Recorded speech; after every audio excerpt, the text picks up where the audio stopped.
Satu di antara tujuan pendidikan dalam Islam adalah mewujudkan pribadi-pribadi yang soleh, pribadi-pribadi yang taat kepada Allah. Nyatalah, kata Aisyah Abdurrahman Al-Jalal, bahwa pendidikan individu di dalam Islam mempunyai suatu tujuan yang jelas dan tertentu. Jadi kalau Bapak Ibu, kalau Islam itu mendidik orang, itu tujuannya pun jelas, pun tegas. Napa niku menyiapkan orang pribadi untuk beribadah kepada Allah Subhanahu wa ta'ala, ngibadah kalih Gusti Allah. Dan perlu dinyatakan secara tegas bahwa totalitas agama Islam tidak membatasi pengertian ibadah, Bapak Ibu, itu hanya urusan mahdhah, bukan hanya sholat, bukan hanya puasa Ramadan, bukan hanya zakat, bukan hanya haji, bukan. Tetapi setiap perbuatan yang dilakukan oleh seorang muslim niatipun dingge Gusti Allah litaqarrub ilallah, mendekat taat kepada Allah, niku disebut ngibadah. Ibu-ibu, bapak-bapak, ini ibu-ibu ngagem jilbab, memakai pakaian untuk aurat, niku ibadah napa mboten, Bu? Ibadah. Bapak-bapak pakai baju nutup aurat, rapi, bersih, niku ibadah napa mboten, Pak? Ibadah. Jenengan ini takmir masjid, ngurusi masjid, memastikan lampunya nyala, memastikan karpetnya bersih, memastikan masjid ini bisa dipakai untuk ibadah sholat, bisa dipakai untuk pengajian. Niku ibadah apa mboten? Ibadah.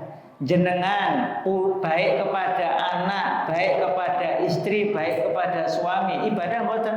Ibadah.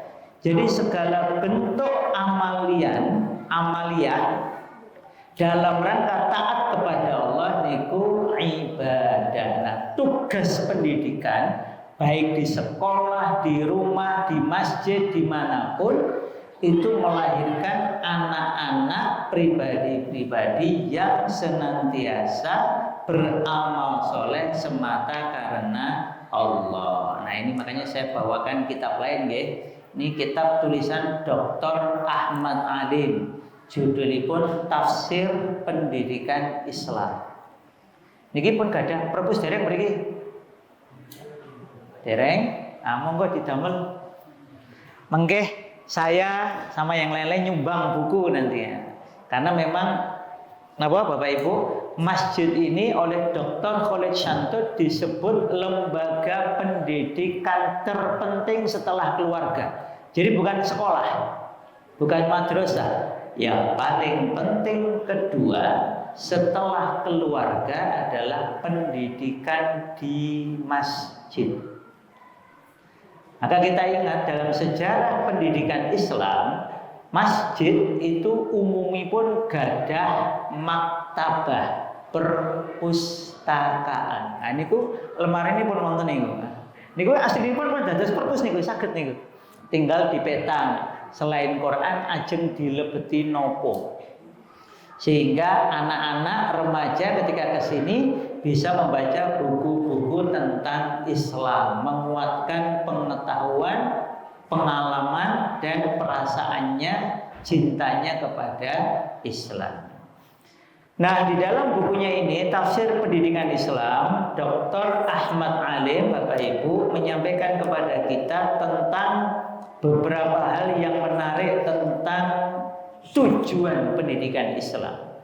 Menurut beliau, kalau kita bicara tujuan pendidikan Islam, harus ingat ayat khususnya, yaitu ayat pinten Bapak Ibu? Liya'budun niku ayat pinten? ayat 56 surat Az-Zariyat. Pun apa nggih? Allah taala berfirman, wa ma khalaqatul jinna wal insa illa liya'budun. Dan tidaklah aku, maksudnya ini Allah, dan tidaklah aku Allah ciptakan jin dan manusia kecuali untuk ibadah. Niku ngagem fi'il mudhari'. Fi'il mudhari' niku kata kerja sekarang dan yang akan datang. Artosipun naminipun penciptaan manusia niku senantiasa harus digunakan. Jadi ketika manusia sudah diciptakan, senantiasa dia gunakan waktunya untuk menyembah Allah. Niku ngagem fi'il mudhari', kata kerja sekarang dan akan datang. Bapak-bapak, ibu-ibu, sakniki ngibadah napa mboten? Ngibadah. Napa mulai teng masjid? Ya, yang belum niat i'tikaf diniatkan i'tikaf ya. Boleh pakai lafal nawaitul i'tikafa lillahi ta'ala, boleh. Enggak, yang penting dalam hati niat, ya Allah saya niat untuk i'tikaf. Kalau tadi belum, ya sekarang niat. Sehingga duduk kita sampai nanti kita keluar dari masjid, walaupun tidak sampai semalam suntuk, enten sing kepikiran nginep di masjid niki. Nonton kan? Nanti kondur, tetapi sebelum keluar dari masjid tercatat sebagai i'tikaf. I'tikaf niku napa? Berdiam diri di masjid dalam rangka mendekat kepada Allah. Nah, ini juga ibadah. Maka kata Syekh As-Sa'di, maksudipun ayat tadi yaitu tujuan mendasar diciptakannya jin dan manusia adalah agar manusia itu menjadi hamba Allah yang taat beribadah. Dan ini adalah tujuan diutusnya para nabi, para rasul. Dari zaman Nabi Adam, Nabi Idris, Nabi Nuh, Nabi Ibrahim, Nabi semua nabi.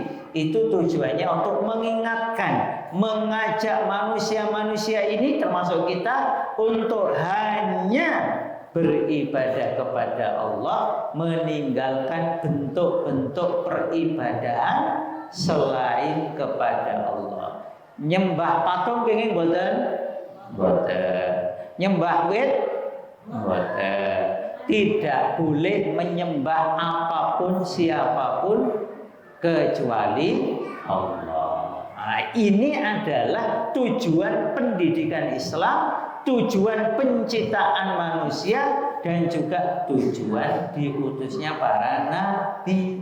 Maka umat Islam yang ngaku pengikutnya Nabi Muhammad Sallallahu Alaihi Wasallam itu kalau didik anak, didik orang, itu ditanamkan di dalam dada anak dan orang itu untuk hanya menyembah kepada Allah. Dan terus ada guru bahasa Indonesia, itu tetap walaupun dia ngajarnya bahasa Indonesia, kalau dia Muslim, pendidik Muslim, maka tujuan pertama dan utamanya adalah menanamkan akidah Islam dan kekuatan iman di dalam diri anak didiknya melalui pelajaran bahasa Indonesia. Nanti begitu pula ada guru olahraga, dia ngajar olahraga, maka dia tanamkan melalui olahraga yang dia ajarkan agar anak-anak didiknya itu beribadah hanya kepada Allah. Maka lari jadi ibadah. Bal-balan sepak bola, saged mboten dados ibadah sepak bola? Saged. Makanya ada ini Bapak Ibu nggih, ada pesepak bola terkenal itu menginfakkan miliaran uangnya untuk bangun masjid. Wah, itu luar biasa, top markoto. Ketika dia jadi pesepak bola di Liverpool, Inggris, itu hobinya kalau Jumatan, kalau hari Jumat, itu dia pagi-pagi, entah sebelum atau setelah, kan kalau pertandingan di Inggris kan rata-rata malam ya, sore atau malam. Dia itu pagi, padahal sugih itu dia ke masjid dekat tempat berlatihnya. Ngapain? Ngosek WC. Duitnya itu miliaran. Tetapi kenapa? Duit miliaran tidak bisa membeli surga. Kecuali yang dipakai di jalan Allah. Dia itu ke masjid. Wah, sayangnya mboten teng mriki nggih. Teng mriki mungkin kula diajak foto nggih. Wah, itu terkenal sekali zaman itu. Zaman dulu terkenal itu sebagai tandemnya Muhammad Sholah. Dua-duanya muslim. Ya siapa yang tahu? Sinten? Terus pindah ke Al Nassr. Namanya sinten? Ya, Sadio Mane. Oh, bapak-bapak hafal nih. Ibu-ibu sopo kuwi. Sadio Mane itu biasa ke masjid ngosek WC, bersihkan toilet masjid, ikut jadi panitia tanpa diminta. Kenapa? Karena dia yakin ngurusi masjid itu pahalanya langsung dari Allah. Orang itu kalau punya uang, punya harta, dia paham hartanya dari Allah, maka dia yakin bahwa gaji dari Allah lebih besar dari manusia. Inilah orang yang kemudian mengeluarkan miliaran uangnya untuk membangun masjid, membangun pendidikan di kampung halamannya. Karena dia pengen uangnya itu dibawa sampai akhirat. Nanti ada lagi, kalau ini Bapak Ibu mungkin sudah nggak kenal. Itu dulu orang Afrika juga, Sami Muslim, tapi beda negara dengan Sadio Mane. Itu dia infak bukan hanya untuk kampungnya, tapi juga untuk Gaza. Namanya kalau nggak salah Frederick Anoute, bacanya ngoten nggih. Itu juga terkenal. Infaknya itu miliaran untuk masjid, untuk pembangunan pendidikan. Karena dia yakin umat ini bangkit kalau membesarkan masjid dan lembaga pendidikan. Makanya kalau ada kesempatan wakaf masjid, kesempatan wakaf pendidikan, pondok pesantren, jenengan rakyatan 100 rupiah, 1000 rupiah infak. Kenapa? Karena itu tabungan satu di antara yang paling baik insya Allah di akhirat kelak.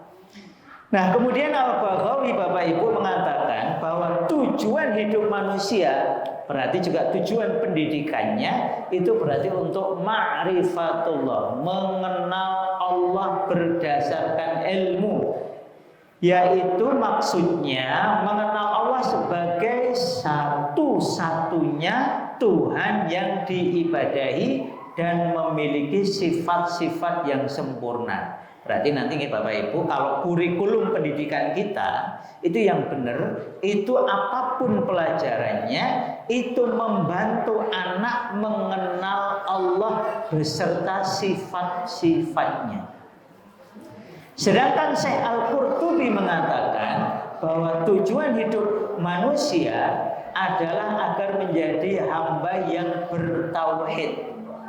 Agar anak itu hanya menuhankan Allah, bukan selain Allah. Kalau anak dididik dia bertauhid kepada Allah, anak ini akan mendapatkan kebahagiaan dunia dan akhirat. Dia minum, dia yakin minumannya dari Allah, baca bismillah, pahala.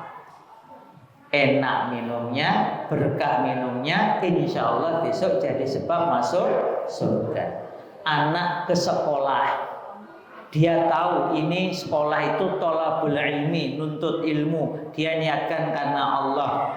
Maka jalan kakinya, naik sepedanya, diantar orang tuanya jadi pahala.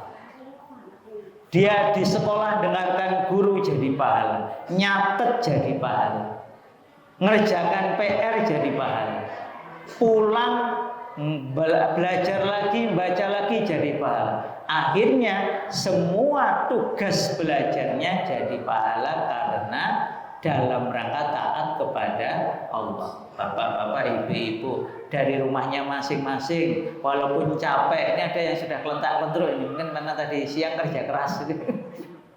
Tenopo-nopo ngantuk, capek, tetap ke masjid, tetap sholat, tetap ngaji. Ini kan ganjaranipun. Jenengan melangkah dari rumah menuju Masjid Al-Ihsan ini. Al-Ihsan betul nggih?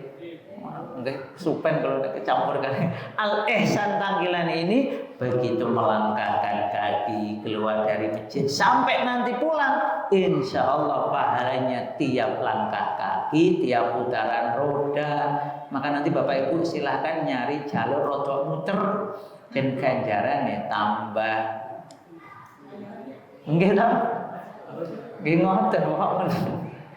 Kemudian Ar-Razi mengatakan bahwa surat Ad-Dzariyat ayat 56 tadi niku berkaitan dengan surat Al-Hujurat ayat 13. Yaitu tujuan pendidikan itu juga berkaitan dengan menjadikan anak itu menjadi orang yang bertakwa. Inna akramahum indallahi atqakum. Ini sudah pernah dinyatakan dalam pendidikan Indonesia oleh zamannya terutama Pak Habibie. Jadi imtak, ada iptek, ada imtak, iman dan takwa. Nah ini kita harus ingat lagi nih, harus diingat-ingatkan lagi. Mumpung sekarang menterinya juga muslim yang baik kita doakan nih Pak Menteri berarti apa? Namanya pun Mendik, kan ada Mendikti, ada Mendikdasmen. Nah, Menteri Pendidikan Dasar dan Menengah. Kita doakan moga-moga insya Allah Pak Menteri dijaga oleh Allah Ta'ala. Nah, ini semoga ini jadi ingat. Oh iya ya, iman dan takwa. Yang Muslim harus kokoh iman dan takwanya. Yang non Muslim kita beri kesempatan untuk sungguh-sungguh mempelajari agamanya. Kenapa? Kalau orang itu beragama dengan baik, insya Allah bisa saling menghargai, menghormati, bekerja sama untuk kemuliaan kita bersama. Ini seperti yang dicontohkan Rasulullah saat di Madinah, dicontohkan Umar di Baitul Maqdis. Jadi Islam itu memberi kesempatan, tidak boleh memaksakan dan tetap mendakwahkan Islam. Oleh karena itu Bapak Ibu sekalian, tujuan pendidikan harus sesuai dengan tujuan dasar penciptaan manusia tersebut. Jangan sampai tidak sama. Oleh karena itu kita harus mendesain pendidikan kita ini, baik pendidikan negara ini sampai pendidikan masyarakat, sampai pendidikan lembaga, sampai pendidikan konkret, itu semuanya harus dalam rangka mendidik anak agar dia taat, soleh, beribadah hanya kepada Allah.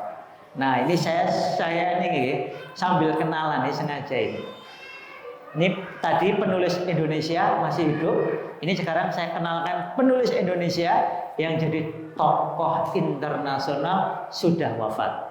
Namanya Profesor Dr. Hasan Langgulung. Ini buku yang sangat bagus. Ini buku juga dipelajari di Rumah Sajadah secara rutin oleh para pendidiknya. Ini judulnya Pendidikan Islam dalam Abad ke-21. Ini Prof. Hasan Langgulung ini Bapak Ibu orang Indonesia, orang Sulawesi, lalu S2 di Mesir, S3 di Amerika Serikat. Jadi pinter bahasa Indonesia, pinter bahasa Arab, pinter bahasa Inggris.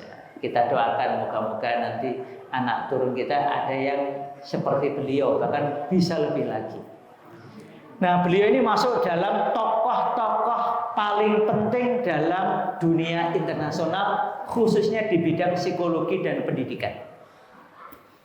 Bukunya banyak. Saya termasuk yang mengumpulkan hampir semua bukunya. Jadi saya punya rak khusus untuk buku-bukunya Profesor Dr. Hasan Langgulung, karena ini memang tokoh yang layak dipelajari. Beliau mengatakan kalau kita bicara pendidikan Islam, maka kita harus memahami tujuan, dasar, dan prioritas. Nah, saya ingin menunjukkan ketujuan mawon karena tema kita tujuan pendidikan Islam. Jadi Bapak Ibu, tujuan pendidikan itu sama seperti hendak kemana kita membawa anak-anak ini. Ini anak-anak kita didik, orang kita didik. Itu mau kita bawa kemana? Itu penting. Nah itu namanya tujuan. Kalau dasar itu kan kira-kira gambarannya adalah kita sedang di mana. Jadi kalau tujuan itu kita mau kemana, kalau dasar itu kita di mana atau dari mana. Lalu kemudian untuk mencapai tujuan dari sini, dari tempat kita menuju ke mana, kita perlu menentukan jalannya mau ngambil yang mana. Itu kita perlu nanti prioritas, memilih mana yang didahulukan dibandingkan yang lain. Nah, mau kemana kita ini? Apa tujuan pendidikan kita ini? Kalau menurut Prof. Hasan Langgulung itu ada dua. Pertama, membangun, membina, membentuk insan yang soleh, yang beriman, bertauhid kepada Allah Ta'ala. Ini tujuan individu. Bapak Ibu, kalau kita bicara pendidikan itu berarti ada orangnya yang kita tuju. Ini yang pertama. Yang kedua kata beliau, masyarakatnya. Nah ini seperti kajian kayak gini. Ini juga pendidikan.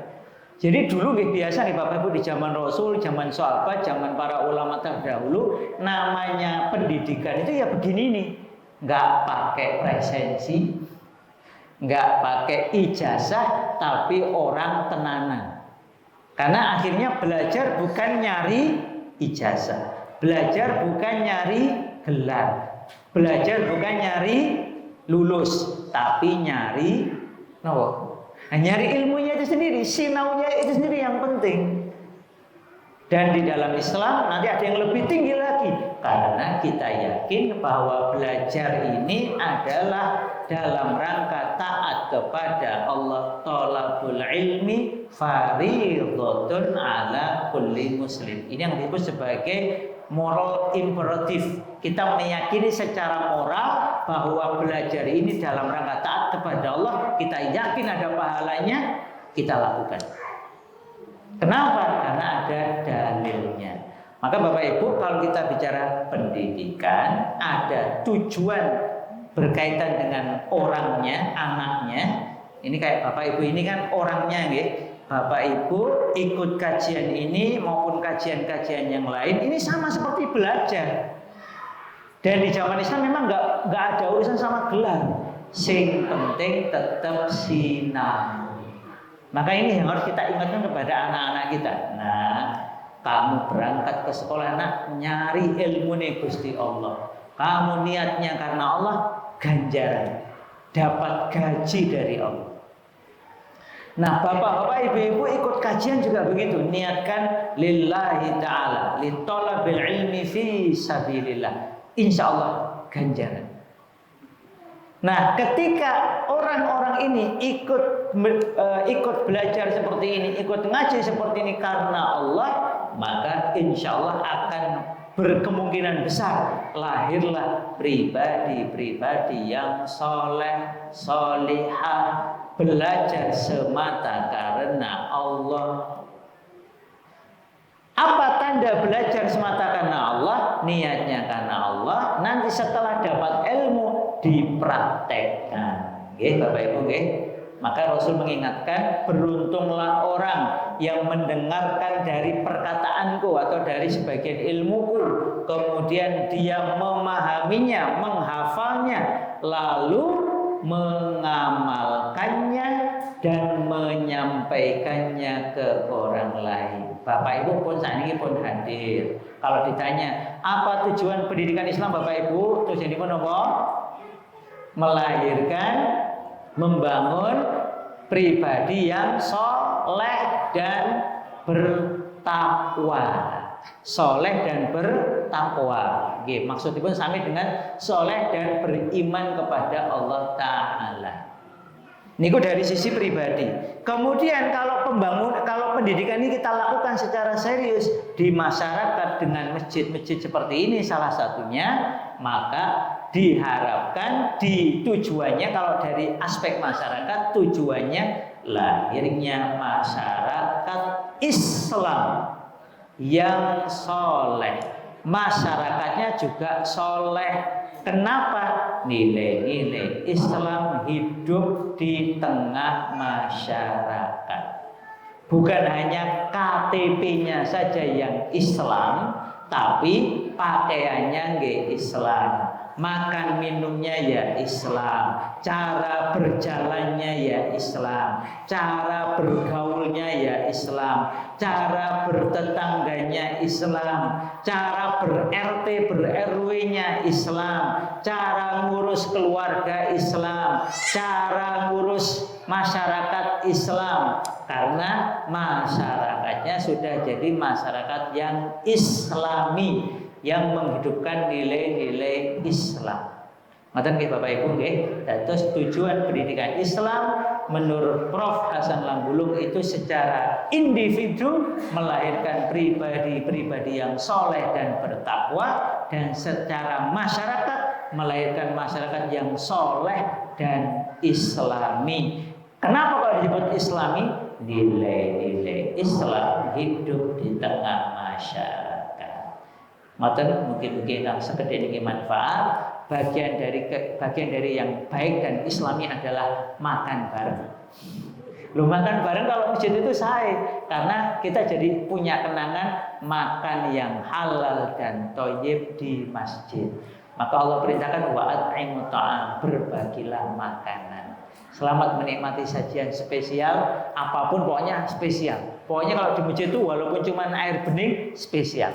Walaupun cuma sebutir nasi spesial, walaupun cuma sebutir permen spesial, karena di masjid. Maka mari kita tutup dengan doa penutup majelis.